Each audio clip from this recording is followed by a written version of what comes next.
এই সরকারকে আহ্বান জানাচ্ছি অতি দ্রুত ট্রাইব্যুনাল গঠন করে তাদের বিচারের আওতায় আনতে হবে। দেশের গণতন্ত্র এবং ভোটাধিকার প্রতিষ্ঠা না হওয়া পর্যন্ত আমরা রাজপথে থাকবো। আজকের যে আমাদের প্রোগ্রাম হচ্ছে তারুণ্যের রাজনৈতিক অধিকার প্রতিষ্ঠার, এই প্রোগ্রামের মাধ্যমে বিএনপি বার্তা দিচ্ছে তরুণ সমাজে যাতে আগামী রাজনীতিতে অংশগ্রহণ করতে পারে এবং তারা যে রাজনৈতিক তাদের মধ্যে সচেতনতা সৃষ্টি হয়।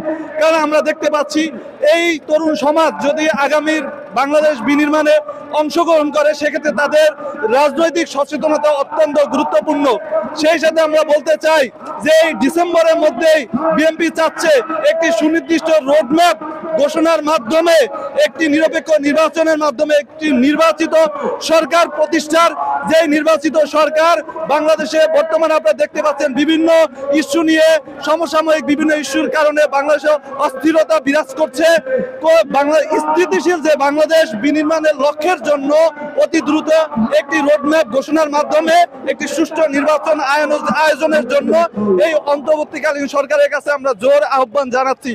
সেই সাথে বলতে চাই যে এই পতিত স্বৈরাচার বিভিন্নভাবে বিভিন্ন ইস্যু ক্রিয়েট করে বর্তমান বাংলাদেশের পরিস্থিতিকে ঘোলাটে করতে চায়।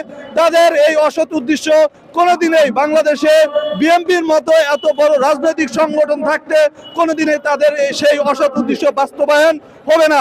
তাদেরকে উদ্দেশ্য বলতে চাই, তারা যেভাবে ছাত্র জনতার গণ উত্থানের মাধ্যমে তাদের পতন ঘটেছে, তারা তাদের যে অপকর্ম সেই অপকর্মে তাদের অবশ্যই ফল ভোগ করতে হবে।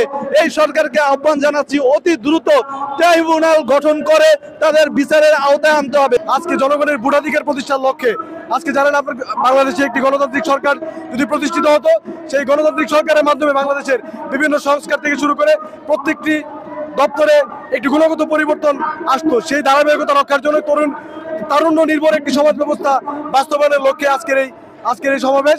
সেই সমাবেশ থেকে আমরা দেশবাসীকে জানাতে চাই বাংলাদেশের আগামীর বাংলাদেশকে একটি সুন্দর মাত্রায় নিয়ে যাওয়ার জন্য বাংলাদেশের স্বাধীনতা এবং সার্বভৌমত্ব রক্ষা করার জন্য তরুণদেরকে ঐক্যবদ্ধভাবে কাজ করতে হবে।